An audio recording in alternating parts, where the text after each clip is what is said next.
வணக்கம் இன்னைக்கு பார்த்தீங்கன்னா, நம்ம சிஎஸ்கே டீம பத்தி இன்னைக்கு ஒரு முக்கியமான அப்டேட்ஸ் வந்திருக்கு. குறிப்பா பார்த்தீங்கன்னா கலீல் அகமதுக்கு பதிலா ரீப்ளேஸ்மென்ட்டா யார் வரப்போறா? ஆயுஷ் மாத்திரையோட காயம் பார்த்தீங்கன்னா, எந்த அளவுக்கு சீரியஸா இருக்கு? தல தோனி பார்த்தீங்கன்னா, அடுத்த மேட்ச் விளையாடுவாரா மாட்டாரா? இதெல்லாம் பத்தி தான் இந்த வீடியோல டீட்டெயிலா பார்க்க போறோம்.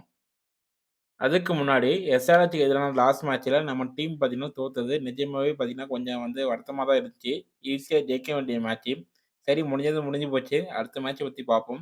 வீடியோக்குள்ள போறதுக்கு முன்னாடி பார்த்தீங்கன்னா, மறக்காம லைக் போட்டுட்டு நம்ம சேனல சப்ஸ்கிரைப் பண்ணிடுங்க. முதல்ல நம்ம எல்லாத்துக்கும் இருக்க பெரிய கேள்வி பார்த்தீங்கன்னா அடுத்து நடக்கப் போற மும்பை இந்தியன்ஸ் எதிரான மேட்ச்ல தல தோனி விளையாடவா மாட்டாரா? போன மேட்ச்ல அவர் சரியா பிராக்டிஸ் கூட வரல. பிளேயிங் 11 இம்பாக்ட் லிஸ்ட்ல கூட அவர் பேர் இல்ல. ஆனா, இப்ப இருக்க அப்டேட் படி பார்த்தீங்கன்னா மும்பை மேட்ச்க்கு தோனி ஒரு கம்பேக் கொடுக்க அதிக வாய்ப்பு இருக்குன்னு சொல்லி அப்டேட் வந்திருக்கு. அவர் டீம் கூட மும்பைக்கு டிராவல் பண்ணியிருக்காரு. ஸோ மும்பை மேட்ச்ல தல தோனிய கண்டிப்பா நம்ம பார்க்கலாம்.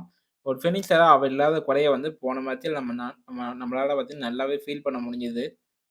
அடுத்து முக்கியமான அப்டேட் பார்த்தீங்கன்னா நம்ம யங் சென்சேஷன் ஆயுஷ் மாத்திரை பத்தி தான். அவருக்கு ஹாம்ஸ்ட்ரிங் டியர் ஆகியிருக்கு.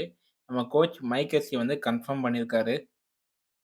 மும்பை மேட்சுக்கு டீம் கிளம்பும்போது, அவர் மட்டும் சென்னையிலேயே தங்கி ரெஸ்ட் எடுப்பார்ன்னு நெனச்சாங்க. ஆனா, அவரும் மும்பைக்கு டீம் கூட டிராவல் பண்ணியிருக்காரு. இப்போதைக்கு வந்திருக்க நியூஸ் என்னன்னா, காயம் ரொம்ப சீரியஸ்லாம் கிடையாது. ஐபிஎல் இருந்து முழு ரூல்ட் அவுட் ஆகுற அளவுக்கு பெருசா இல்ல. ஆனா, குறைஞ்சது பார்த்தீங்கன்னா 2 வாரம் ஆகும்னு சொல்லியிருக்காங்க. அதாவது 3 டூ 4 மேட்சஸ் பார்த்தீங்கன்னா அவர் விளையாட மாட்டாரு. சீசனோட கடைசி பிளே ஆஃப் டைம்ல தான் அவருக்கு திரும்ப டீமுக்கு ஒரு கம்பேக் குடுக்க அதிக வாய்ப்பு இருக்கு. இது ஒரு வகையில பார்த்தீங்கன்னா, நமக்கு ஒரு பாசிட்டிவ் அப்டேட் தான். இப்போ வீடியோவோட மெயின் டாபிக் வருவோம். கலீல் அகமது பார்த்தீங்கன்னா, ஐபிஎல் 2026லேருந்து முழுசாவே ரூல்ட் அவுட் ஆகிட்டாரு. அவருக்கு பதிலா ஒரு ரீப்ளேஸ்மென்ட் பிளேயர எடுக்க சிஎஸ்கே தீவிரமா ட்ரையல்ஸ் நடத்திட்டு இருக்காங்க. நெறைய பேர் பார்த்தீங்கன்னா உமேஷ் யாதவ் மாதிரியான பிளேயர்ஸ் வருவாங்கன்னு எதிர்பார்த்தோம். ஆனா சிஎஸ்கே பார்த்தீங்கன்னா, அவர கன்சிடர் பண்ணவே இல்ல. இப்போதைக்கு பார்த்தீங்கன்னா 2 பிளேயர்ஸ் தான் ரேஸ்ல இருக்காங்க.